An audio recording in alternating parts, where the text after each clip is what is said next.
तोंडोली तालुका कडेगाव येथील अश्विनी खलिपे यांच्यावर दिल्ली येथील सर गंगाराम रुग्णालयात टप्प्याटप्प्याने झालेल्या 3 लिंग परिवर्तन शस्त्रक्रिया यशस्वी ठरलेल्या आहेत। डॉक्टर भीमसिंग नंदा यांनी तिन्ही शस्त्रक्रिया यशस्वी केल्या, त्यामुळे अश्विनीची आता अंश खलिपे अशी ओळख झालेली आहे।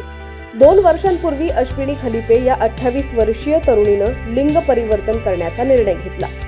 पहिल्या यशस्वी शस्त्रक्रियेनंतर गॅझेट करून अंश खलिपे हे नाव धारण केलं। पहिल्या टप्प्यातील शस्त्रक्रिया 16 मार्च रोजी 2022 ला झाली।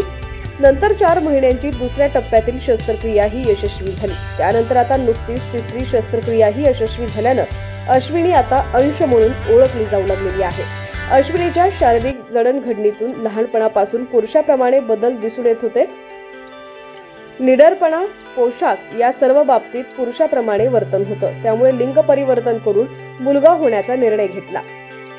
तोंडोली सारख्या ग्रामीण भागातील मुलीनं घेतलेला हा निर्णय अत्यंत धाडसी होता। त्याला कुटुंबियांनी पाठिंबा दिला। समाजाची पर्वा न करता आपल्या मुलीला त्यांनी नवी दिशा दिली। अंश खलिपे यानं सांगलीत कायद्याचं शिक्षण पूर्ण केले, पत्रकारितेचे पदव्युत्तर शिक्षण घेतलेलं आहे।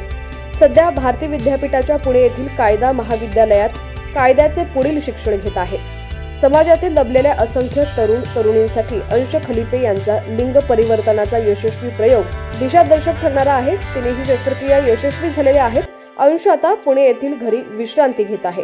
लवकरच वकील म्हणून नव्या ऊर्जेनं कार्यरत होणार आहे।